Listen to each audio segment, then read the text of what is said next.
Welcome to Management Meets, the University of Bath School of Management alumni podcast series, looking to share expert insight within our community. Your hosts are Professor Steve Brammer, Dean of the School of Management, and me, Katie Calvert-Jones, Head of Alumni Relations and External Engagement. The School of Management has some 27,000 alumni in over 130 countries, including business founders, CEOs, and Olympians. In this series, we meet some of these as we dive into the ever-changing world of business practice and learn the latest academic thinking along the way. In each episode, we look to explore a different industry or topic, featuring graduate experts leading change and innovation in their respective fields around the world. Listen on and get inspired with honest tales of success and some failures in the Management Meets podcast. We're back for another episode of Management Meets. I'm Katie Calvert-Jones. I head up alumni engagement at the School of Management. Hi, and I'm Steve Brammer. I'm the Dean of the School of Management. It's great to be here again for the 5th episode of our podcast series. So throughout this series, we've lifted the lid on a number of management themes with the help of our wonderful alumni. And in this episode, we're going to the very top of the management world as we unlock the boardroom with 2 of our EMBA alumni. And as usual, we'll also be speaking to one of our resident academics for their insights. So to introduce you to today's guests in a little bit more detail, Joy Harcup is EMBA of 2008 graduate. Welcome, Joy. Thanks very much. It's so wonderful to be here. Thank you. Thanks, Joy. Joy is the co-author of Secret Life of Boards, the Art and Psychology of Board Relationships, and past president of the UK chapter of the International Coaching Federation. Joy is consultant to board members and senior membership teams in the management world. We also are welcoming Wilf Blackburn, also an EMBA graduate of 2000. Welcome, Wilf. Thanks, Katie. And likewise, Katie, Steve, Joy, it's a great pleasure to be with you today. We're really delighted to have you as you bring your experience as CEO from many world-leading organisations, including Allianz and Prudential. And you're now board member at LiveWell, an insurance tech organisation. Thanks, Katie. I'm really looking forward to today's discussion, and we appreciate all of our guests taking the time to be here today. Wilf, perhaps I could kick off with you. Would you share a little bit of your career journey and how it was you ended up being in the boardroom? Yeah, thanks, Steve. My career started almost 40 years ago. I was as an actuarial trainee in London. And since then, I worked in a variety of insurance companies. First foray into the boardroom came towards the late 90s, around about the time I was doing my exec MBA in Bath, where leading an organizational change transformation program. That gave me my serious insights into the executive level board and how that was working. Prior to that, my only real foray into any kind of board was as a member-nominated trustee of a staff pension scheme. So it's really over the last 25 years, been in and out of the boardroom. At increasing exposure, more than a decade I spent with each of Allianz and then Prudential in Asia and Africa, where I sat on a number of boards in a regional oversight capacity, a number of board committees, risk committees, audit committees, etc. And then as CEO, of course, I was on the boards. Then latterly as a regional CEO, so involved in a wide variety of boards in a number of different markets, all inside the big listed organizations of Allianz and Prudential.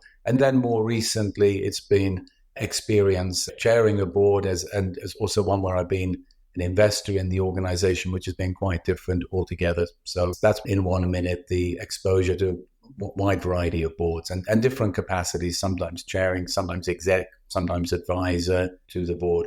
Joy, perhaps if I can ask you a similar question, describe your career journey and perhaps roll into that your motivations for writing the book, The Secret Life of Boards. Well, thank you. And it's great to hear Wilf's journey there.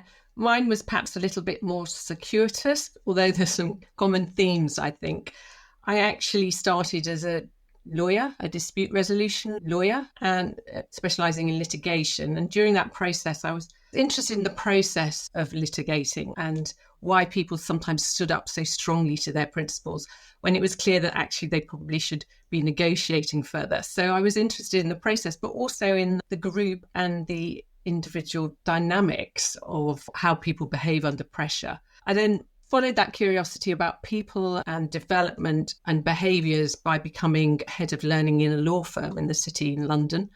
And there we introduced partner coaching for our partners. And I could see that actually coaching really led to changes in behaviour. And as a result of that, I was keen to become a coach and help in managing change within organisations through the people agenda. So I did the Executive MBA, which really helped with your knowledge concerning that. And the MBA in particular, I chose it because of the strength of the leadership research at Bath and the fact that it was a holistic MBA that dealt with change management. I qualified as a coach at the same time and joined most recently Pricer, which is an international coaching firm which coaches C-suite and board members and also does board reviews and board development. And that, I guess, was my first entree to the board in bringing together my governance knowledge as a lawyer, but also my understanding of people and how they operate. At that point, I thought, well, you must also join some boards yourself, because how can you advise clients if you haven't experienced it yourself? So then I became chair of the UK board of the International Coach Federation. Like Wilf, I sat on some global committees which were to do with governance, strategy, on regulation and standards and ethics. And I'm currently on the board of an educational charity and also a not-for-profit arts charity. In time and time again, where I saw personally and through my clients that often people, the strength of relationships is really key, really important for a board to function well. So hence the research in the book on what are the dynamics that can interfere with good boards and good board governance? What's the psychology behind what's really happening underneath? And what can you actually do about it in practice? Joy, that's really interesting. And you hint there a little bit about the content of your book and the art and psychology of board relationships, as you call it. Can you tell us a little bit more about the importance of those relationships between the board members and the impact this can have on an organisation? Yes, of course. And I must say that I wrote this book with my dear co-author, Helen Hopper, who is a psychologist. So we were coming at it from two different angles.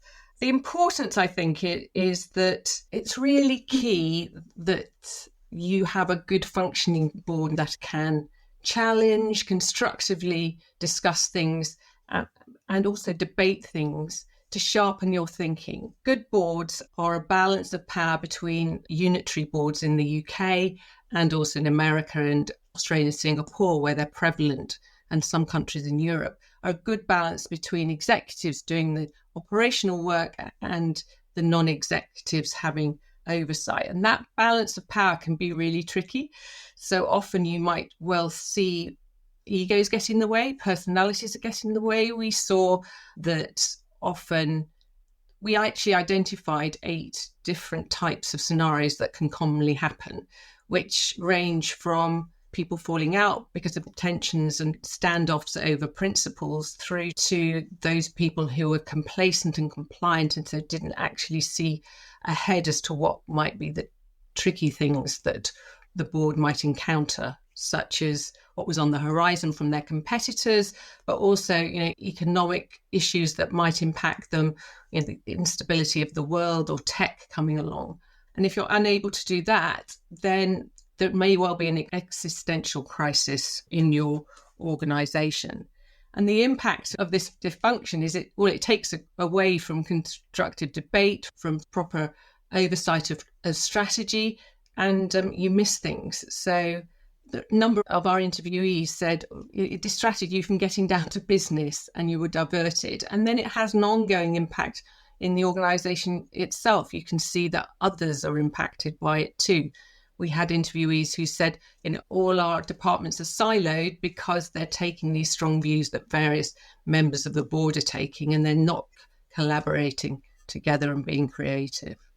As I was listening to you, Joy, and I'd be interested perhaps in both of your views about this, you spoke, Joy, of a balance between good governance and other things in boards. And it feels to me that boards tread a delicate line, don't they, between good creative and challenging governance, and on the other hand, overstepping and getting too involved in matters that perhaps are more appropriately for executive management.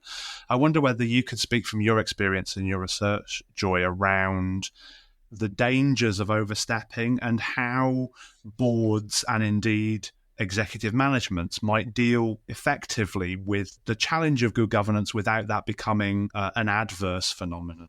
I think that's a really pertinent point you've picked out, Steve. And in all our interviews, the most common aspect of tensions was what we call the executive, non-executive seesaw. So trying to balance the checks and balances between the executive and non-executives. And the data was such that people were saying, well, they're encroaching on our space and there's overreach. We see them delving in because they want to control the situation. That was the executive talking about the non-executives. And then non-executives saying, we don't trust them. They don't seem to be giving us all the data. We're ultimately liable. How are we going to make sure that we really do understand what's going on here? So there was this lack of trust and this sort of vying for control as being the common themes that you rightly point out.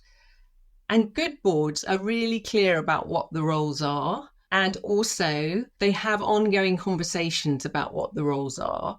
And, there's good conversations between the executive and the non-executive, naming how they're feeling, saying I'm feeling this tension or I'm thinking like this because. And doing that really helps in order to make sure that you're not stepping over the mark or you understand the intentions between each other are absolutely genuine. And we saw some really good practice with that. And also the chair and the CEO helping people to really think about what's the common purpose here. Let's all think that we are all trying to get to the same point. So let's look at how our behaviours might be getting in the way of that.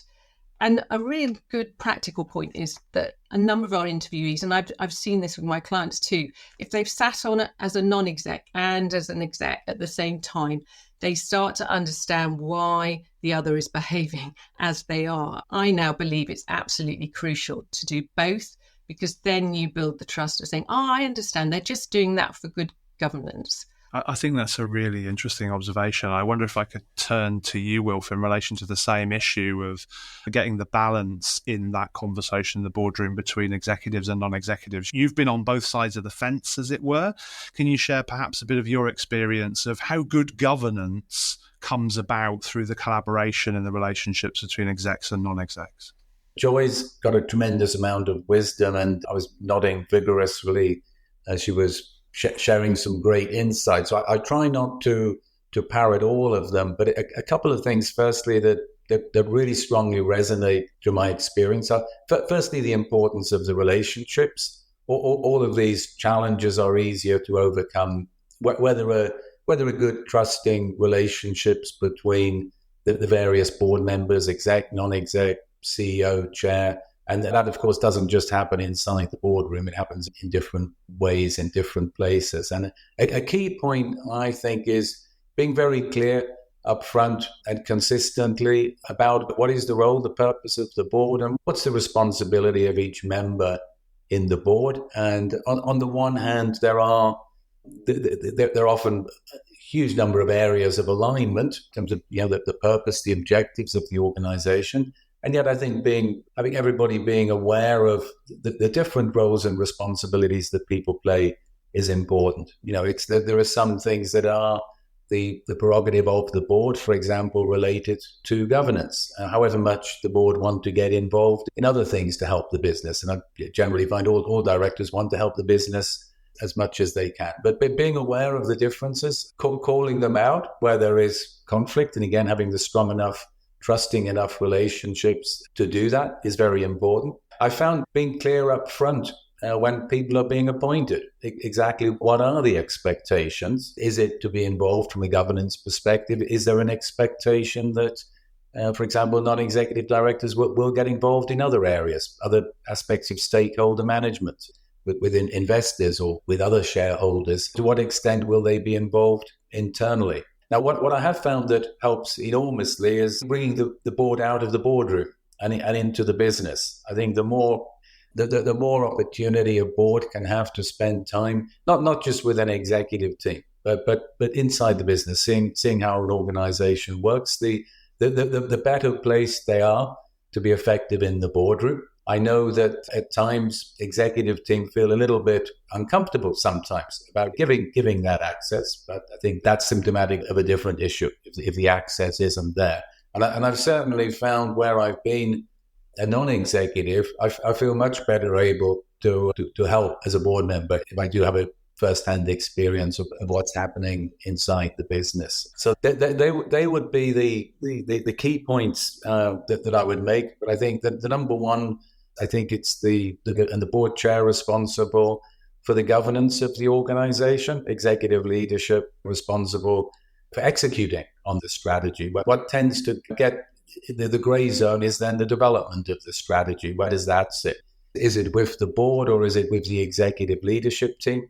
And I think, again, there it's helpful if there's some open conversations initially at the board. Is this going to be a board-led organization or is it going to be a management-led organization? Sometimes something as simple as that can help. And these conversations can be difficult. They can be even more complicated, I found, where there's a joint venture involved and at board level, different investors with very different interests, but all playing a role at the board level. But then I think it's even more important to have the open conversations. And to that extent, I think the more complicated it is, the more value there is at bringing in somebody like Joy to help facilitate those discussions, which can be very difficult.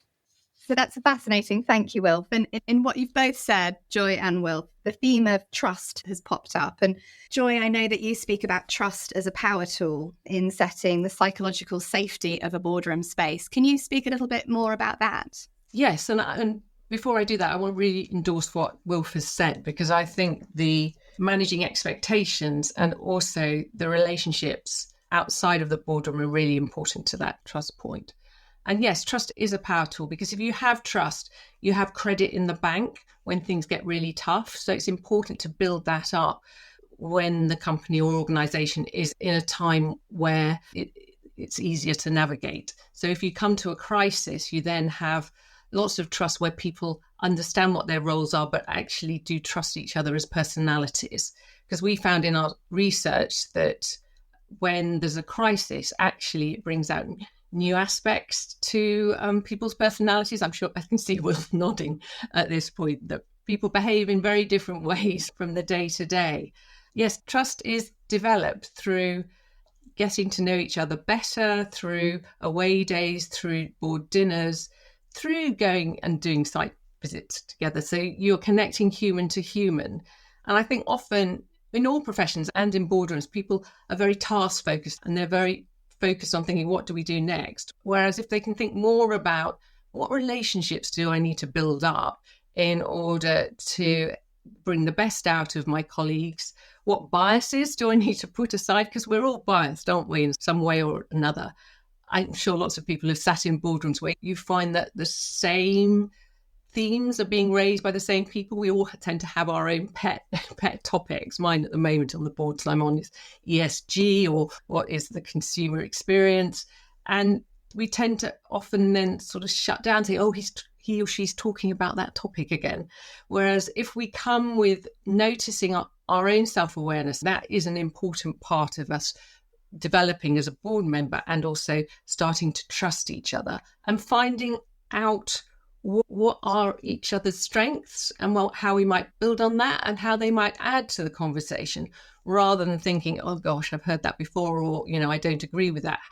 Asking really challenging questions of yourself as to how might I be wrong? How might they be right? All that is, and the human contact is really important in building up trust. I don't know if you'd agree with that, Will. Yeah, maybe just build on that point, Joy. And what I have found oscillating between executive and non-executive roles is that, in particular, the non-executives genuinely want to be adding value. That they do have a reason why they're on the board, and sometimes it's worth just double checking that we really understand what their motivations and their reasons are. But it will be in some way to help. Typically, they have a specific area of expertise, and they're happy to deploy that. even if it's in an executive area. They may have a specialism in marketing or in finance or something, and they want to be able to help without interfering. So sometimes it's worthwhile simply inviting them. Other times they're much better placed than an executive. So, for example, I've been a CEO in markets in countries that were not my own. And a local chairman will find it much easier sometimes to talk to a regulator who they may have known for 20 years. And I might be a relatively new arrival. Or the palace might be interfering in the business. And they're not going to take a pushback, maybe sometimes at all, but certainly not from a foreign CEO, but a local chairman may just have an access, and or with the media, for example. So I think calling on non-executives to get involved in an area where they really can help and do something executive team can't. I think that sometimes it's overlooked for fear of opening the floodgates to interference, or for fear that one doesn't look competent. But again, if there's a relationship there, it's great. And of course, these things do help to build the trust as well. That's super interesting. And I think that kind of how non-execs add value in ways that is demonstrable as part of that relationship building, I think is a really interesting issue. Wilf, throughout your career, you've sat on a variety of different boards in different roles in different settings. I wonder if you could speak a little bit about differences that you've experienced in your career, perhaps between being in a board of a big global organisation versus perhaps a small startup, perhaps versus a third sector organisation of some kind. I wonder if you could speak to the difference in what it feels like to be on a board when the organisations are so very different. Differences I've seen between the big companies and the small companies is big ones tend to have more resource available to them, and they put a disproportionate amount of that resource into the whole board process. So I've not seen a startup, I've not been involved with a startup that would have 200 PowerPoint slides for a board meeting. That can easily happen in a big listed company, that it's a struggle to get it down to 200, just because we've got the resource. Of course, sometimes there is more complexity. Sometimes the requirements of investors, of regulators, etc., are higher in respect of bigger companies, of course, if they're listed. But sometimes I've found that a lot of effort goes into the board just because it can, just because the resource is there. And then on the other hand, with a startup organization, board meetings need to happen for a variety of purposes, but there's nobody involved typically who's there because they want to be in board meetings, and they're there to grow a business, and so boards tend to take up less time. I think some of the similarities, I would say, are that a lot of the decisions typically happen outside the board meeting anyway. I think it's particularly important in the bigger companies with more people involved that nobody gets left behind. If you've only got 3 people on the board and they can sit together and make a decision that's a board level decision outside the board meeting, that's fine. But if you've got 10 or 12 people who need to be involved and should be involved, then I think more rigor needs to happen around the board. What I have found is that a lot of in the big companies, some people are board members and nothing else, whereas in the smaller organizations, people often wearing another hat as well, maybe as an investor, maybe as an executive. And so it's sometimes easier to get the alignment where people are wearing multiple hats, and it's easier to avoid the trap of indulging in extra long board meetings just as a courtesy to the board members. If you can have a 15-minute board meeting, there's a danger you stretch it out for an hour just because people have made the time available. That's less likely to happen, I've found, in a smaller organization where everybody's time can be used for doing something else for the organization. So one of the topics I find really interesting is all big companies started out at small companies. So what happens along the way, and particularly on my mind right now with a relatively young company that I'm chairing, how do we make sure that we strengthen and build the governance muscles as rapidly as we need to and build the processes, yet at the same time avoiding overdosing on doing things that we need, and not just now, but when the organization is large, because it's hard to take away the activities of the board. So it's hard to put the toothpaste back in the tube. Very rarely do I see board processes and the effort involved in managing boards shortening over time. So that's really, I think, one to watch in the early stages while businesses are growing. Fantastic. Joy, would you like to share a bit of your experience of the different dynamics and the different roles of boards in organisations of different kinds? Yes, and I agree entirely with what Wilf has said, particularly about being clear about what your intention is for doing these things. I think often SMEs or private equity are much more agile at board level. I've seen, particularly in private equity, that they are very clear on their succession plans early on. So they've always got a successor in mind if that the current CEO or chair doesn't work out. And that means that they can act very quickly. And I think that's good. And I would say that what we saw in our research was the importance of having clear succession. As soon as you have appointed a new CEO or chair, you should be thinking who is next in line, a bit like Biden and Kamala Harris. But because it's really, otherwise you become dependent on an individual person. And that is not helpful for the board, and it can lead to groupthink. So that's what I've seen in sort of SME and private equity. There can be a lot of tension if the founder is still there, and then there's a change in the, as the organisation or company grows with other private investors, and you can see that tension coming between the founder, who still feels that their organisation is theirs, is their baby, and can feel ostracised. So you do need to have, again, good conversations over that as to who's what role and who in the organisation has the ear of the founder or chair and can persuade them as to the route that might be taken if there's an impasse. And that's where an independent director is really useful, or somebody in that similar sort of role who is there to manage the board relationships, actually, internally and externally.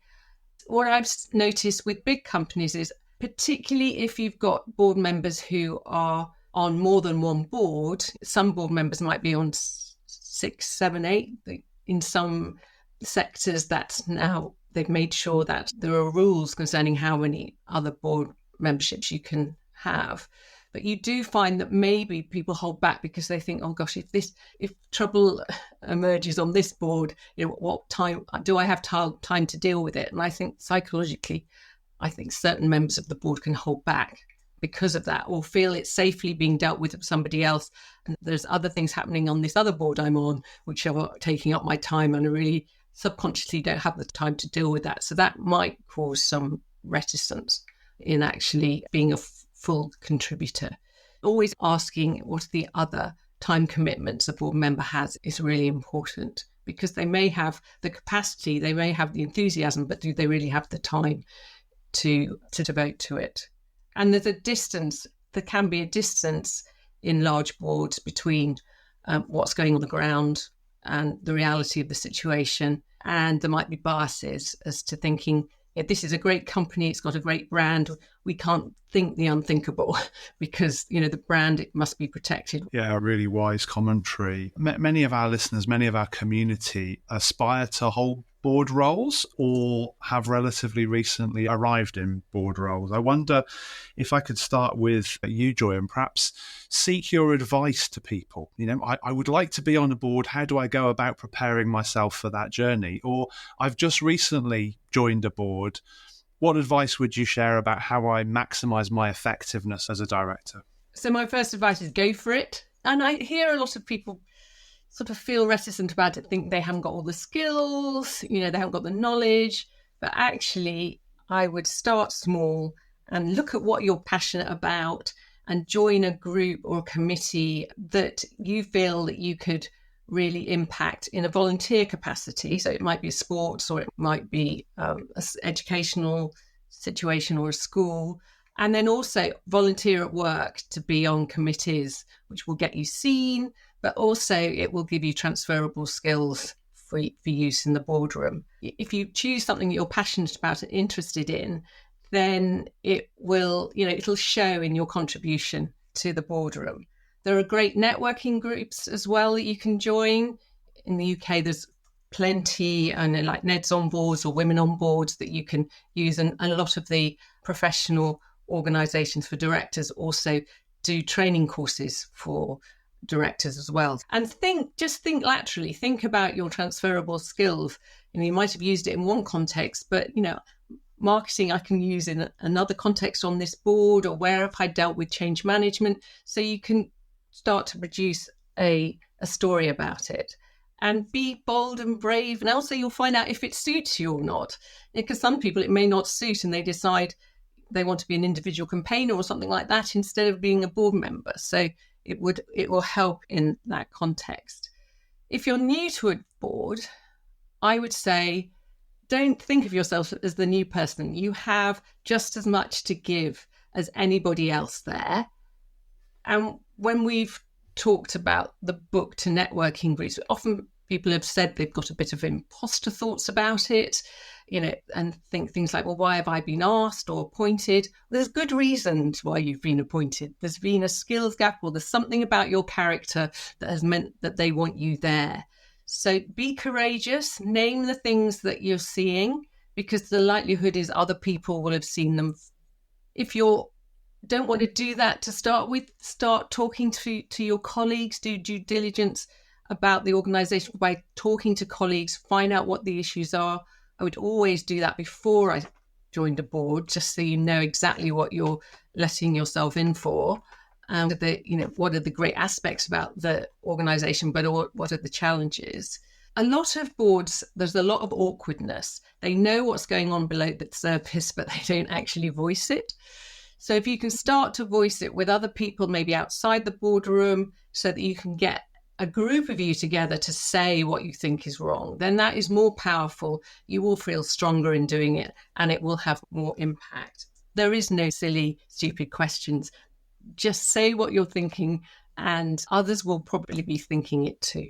Steve, may I just come back to another couple of thoughts that Joy triggered? What one was the particular complexity in all of this, where a family business is involved and relationships extend in a different way outside the boardroom. And I've seen great examples where I've been involved with joint ventures who were family businesses. And it was clear there was a lot more complexity than with regular groups of investors. And they were able to be clear which hats they were wearing. And that's a very difficult one, I think, as anyone who's had their family members invest in their own business or invested in their family members' businesses to remember why we're doing this and what's the limits of the roles that we have. Secondly, Steve, you're asking about different parts of the world, and I have seen that expectations do vary around the world. So certainly the requirements of governments and in respect of the roles played by boards, that they're not always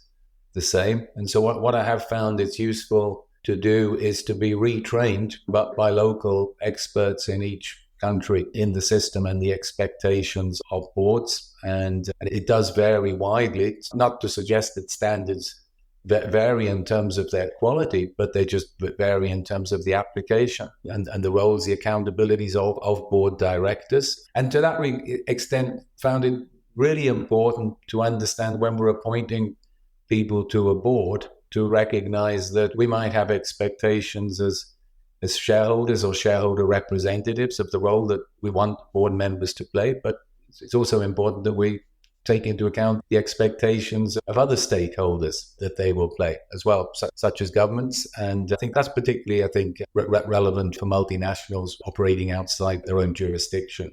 Fantastic. Will, same question to you, really. What advice would you offer to those either aspiring to a board position or who have recently arrived in a board?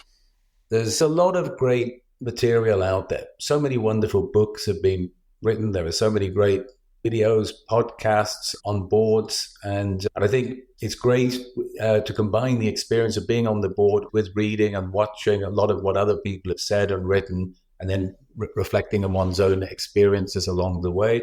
Similar to Joyce, they just do it. I mean, using the Olympics analogy, there's not a single athlete that is participating in the Olympics on the basis of having just read about their sport or watched other people taking part in the sport. You get good at it by doing it. lots of practice. A couple of things that I've seen work quite well.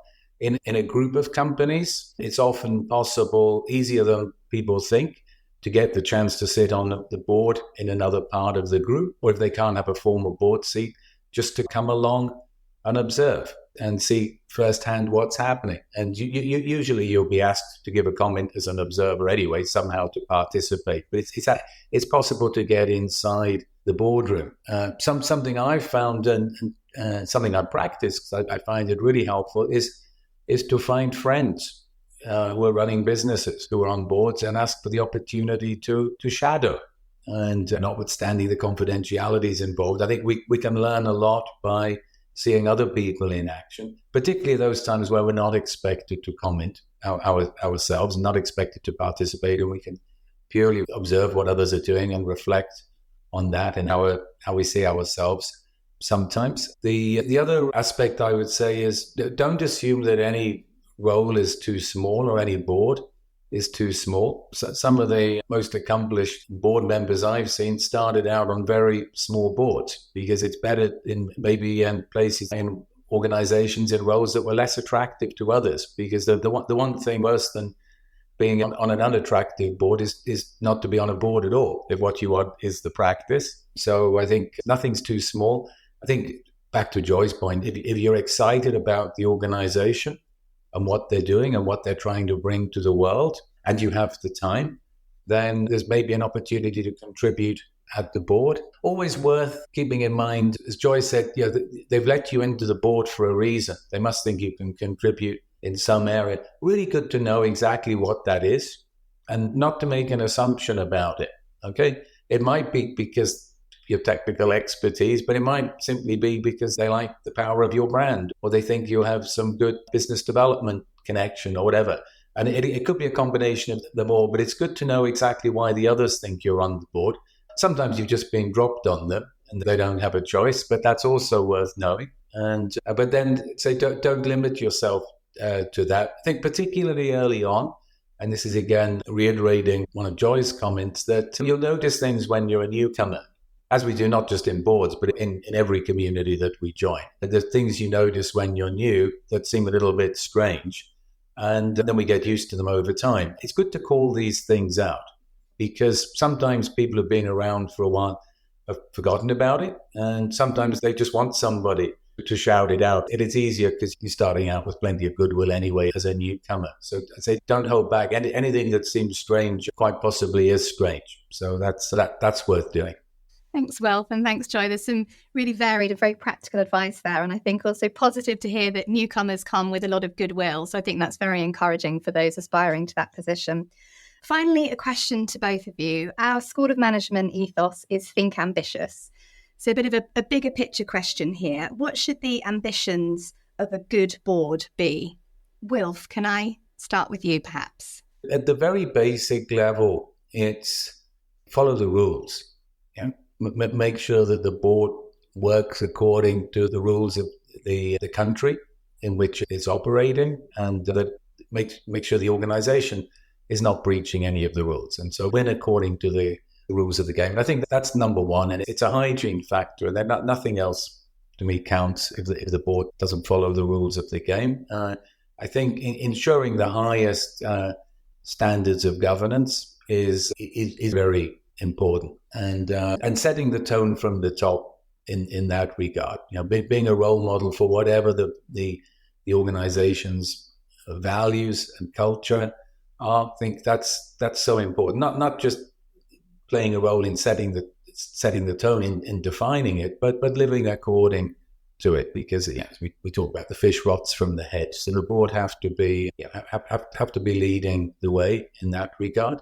I think then being clear what the organization exists for, what's its raison d'etre, and what gives it the right to exist. I think very, very important. And these things can be taken for granted, but they can get lost. They can get lost over time. And then a separate point, it's sometimes confused with this, is be clear what the primary task of the organization is. What's it really got to do above all else, and avoid getting too distracted from that. And then the fourth one, so already a long list, is so make sure that you've got the right CEO on board. Yeah, whether that's done collectively as the board or by the chair or by a appointment nomination committee, make sure that you've got the right chief executive and that they get the support, or that they get replaced quickly enough if they're not able to do the job. Thanks, Wilf, for very clear ambitions there. Joy, what about you? Yeah, that's a great list. And I would just add 2 more things to that, I guess. The first is really harnessing diversity, because often you find that there's a recruitment of your like, that's how the recruitment system is working. And to actually harness diversity is really important. And we interviewed a lot of people who had diversity processes, procedures, and really did want to increase diversity. And they'd started to do that. But once those diverse backgrounds, be they ethnicity or gender, or just come from different social backgrounds, were in the boardroom, they often didn't harness it. They thought, oh, this is a women's question, so we'll ask the woman on the board. And that has a 2-way problem, that the woman feels ostracized and feels that she's only there for that point. But also it means that you're not getting the wealth of their experience. And similar with ethnicity, or a lot of boards are trying to get younger people on the board so that they reflect their client base or their customers. And that's a really good thing to do. But they've got a wealth of experience to give, as well as their difference too. So I would encourage boards to really harness diversity if they're going to be ambitious.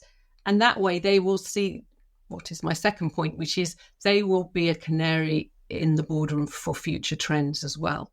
And it's really important. Often you are embroiled in the day-to-day business of regulation, of finance, of business development, but you lose sight of the future. So having mechanisms whereby you bring the future in, you get experts to tell you about trends in AI or the economic situation or political situation in the various countries in which you operate, is really vital to you having a sustainable board and organisation that will thrive in the future.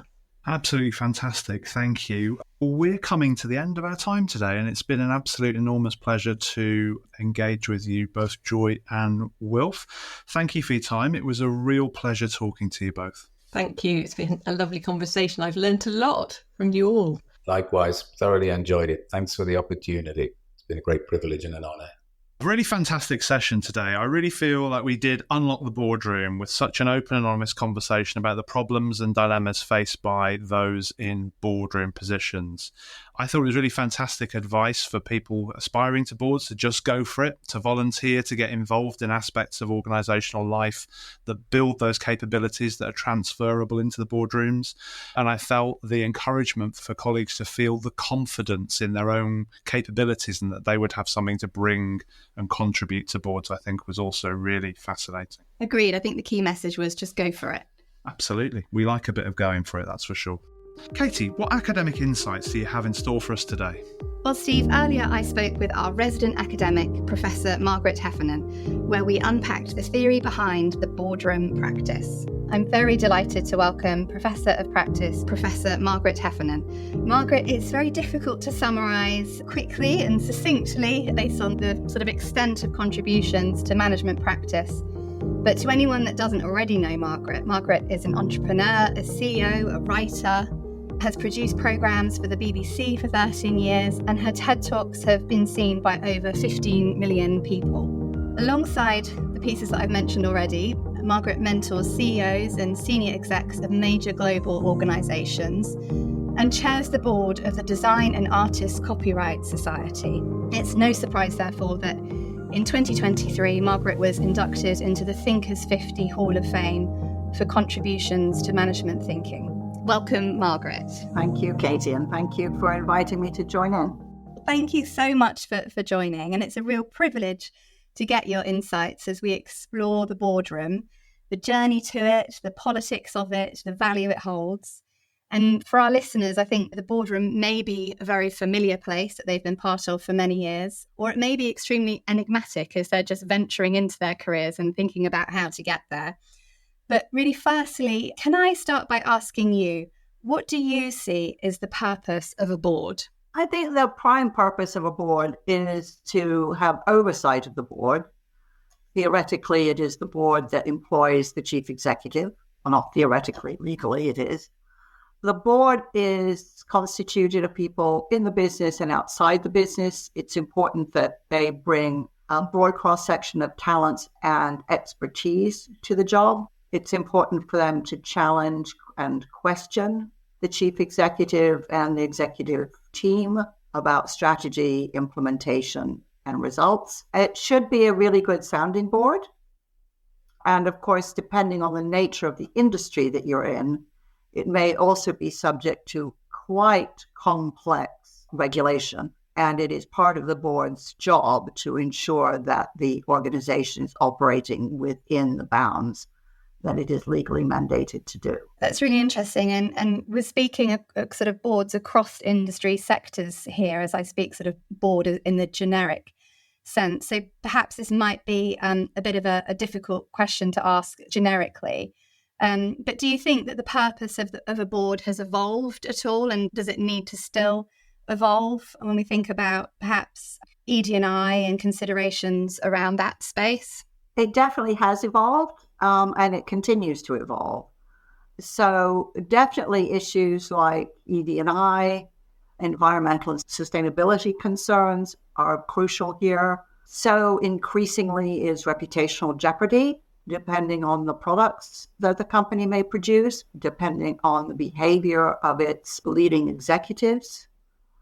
So one of the reasons it's so important to have outsiders on the board is to be able to have that different perspective that says, inside where everybody understands what's going on, this may look absolutely fine, but outside it looks different because it always does look different. And the demands that society, that customers, that a whole range of stakeholders place upon a company are very broad and they're very dynamic, which is to say issues like ED&I and sustainability wax and wane. Sometimes they're a priority and sometimes they're not. Sometimes everybody is hot about ESG and sometimes they blow very cold on it. And although this may make it seem like board members are rather fickle, in many cases they are there to represent shareholders. And shareholders are not immovable objects. They change their demands and priorities all the time too. Margaret, it's interesting you talk about shareholders. Could you speak a little bit more about their expectations of a board?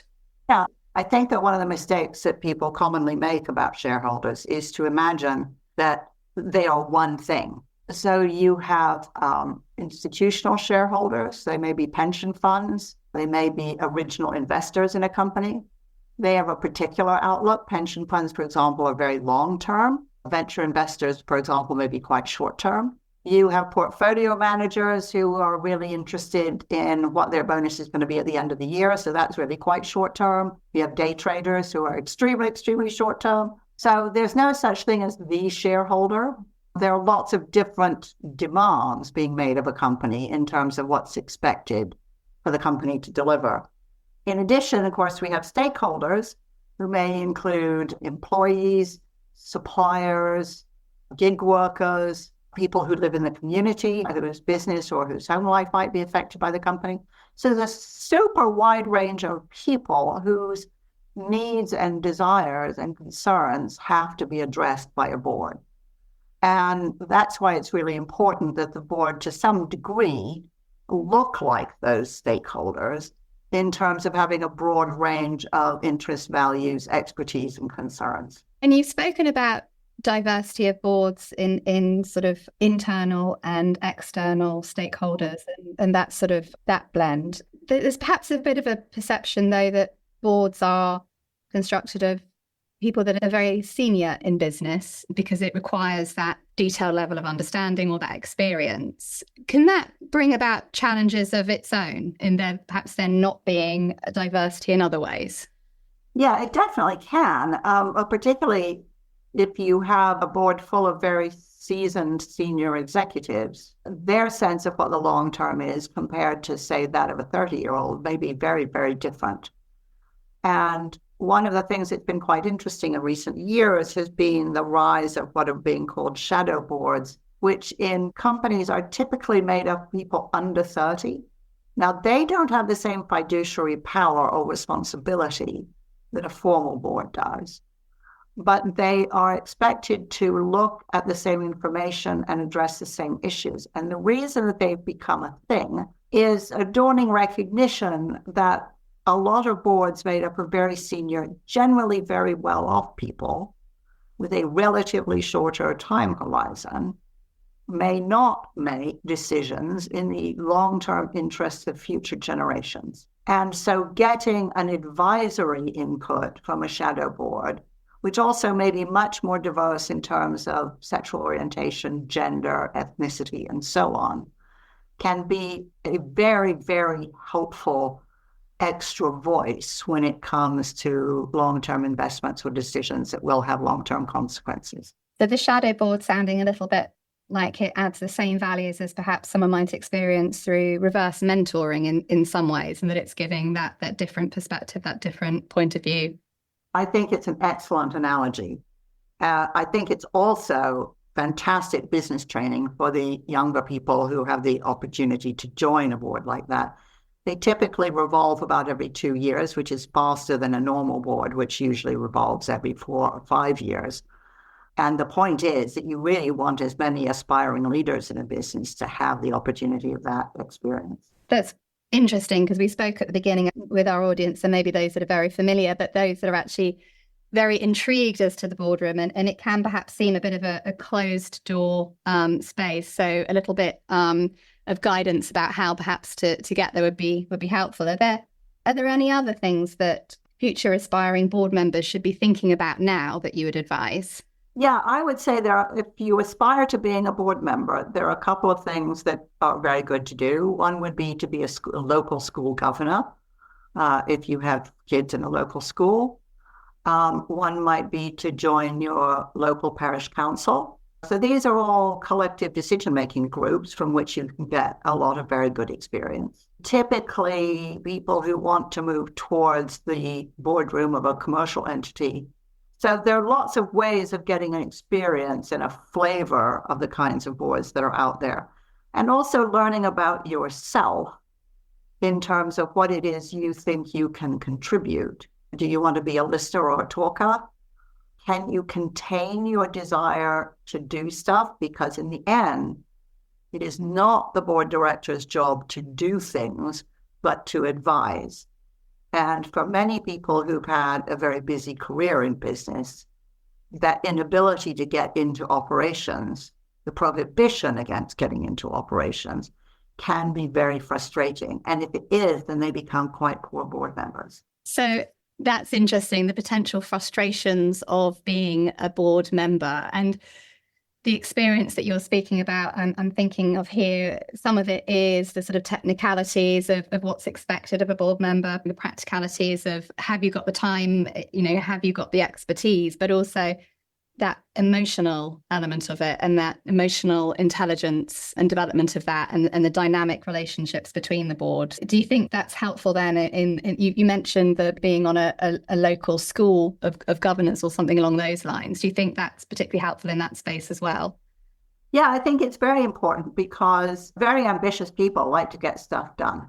And they typically have a lot of energy, they have a lot of ideas, but it is not your job as a board member to be doing. Your job is to be thinking, watching, listening, and advising. And it's a very, very crucial distinction to honor because otherwise everyone gets confused, especially the people working in the organization. And if you can't tolerate or respect that boundary, then you really should not be on a board.